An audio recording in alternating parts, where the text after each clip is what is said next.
listeners. From Rudyard to Ruskin is back with a fresh new episode. This series on podcast Azim Premji University is a journey into the beautiful and evocative world of flora and fauna around us. And we will explore this world together through books on nature.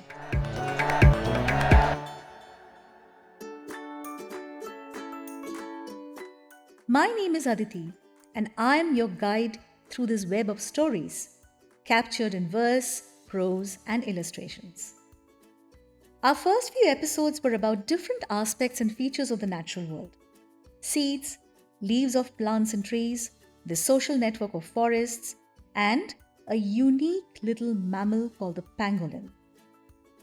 I'm going to dedicate today's episode to the very special and precious bond between humans and non-humans.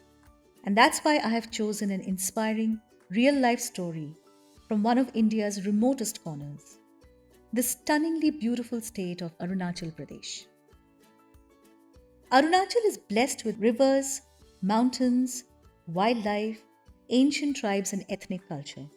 Have you been there? Or have you seen it in pictures or videos? Then you would know the kind of beauty I'm talking about. So what's the title of today's book? It's author Neeraj Vagholikar's Saving the Dalai Lama's Cranes. The story is set in the town of Tawang, which is famous for its Buddhist monastery. The book has illustrations by Niloufer Wadia, and the story revolves around a campaign to protect the wintering habitat of the black-necked crane. While the idea behind the story is borrowed from the campaign, the story itself is a work of fiction.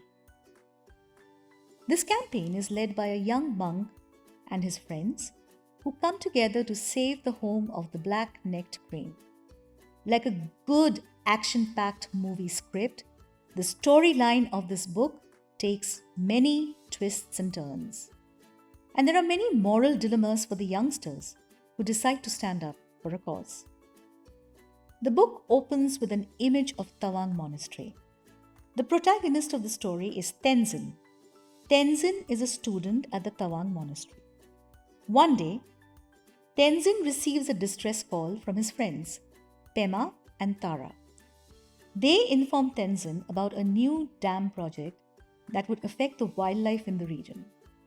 The proposed dam would destroy the home of many species, such as otters, martens, squirrels, serows, and of course, black-necked cranes.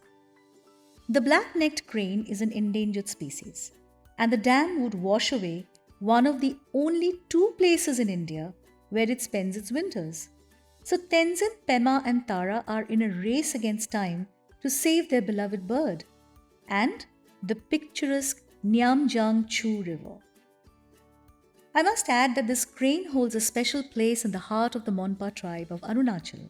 The Monpas consider this bird to be an embodiment of the 6th Dalai Lama. What makes the book more appealing are the illustrations. These images really lift the pages. The crane looks so alive, you feel like you are looking at the real bird.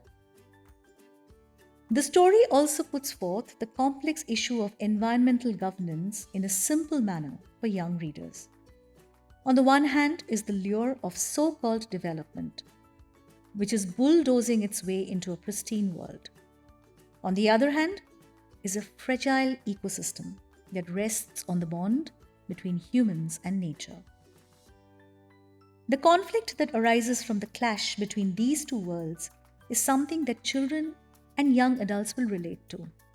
After all, they are a generation that is growing up amid devastating environmental changes. Now, I won't give away the rest of the story. Go ahead, pick up the book and find out for yourself the fate of the black-necked crane. I hope you enjoyed listening to the review as much as I enjoyed presenting it.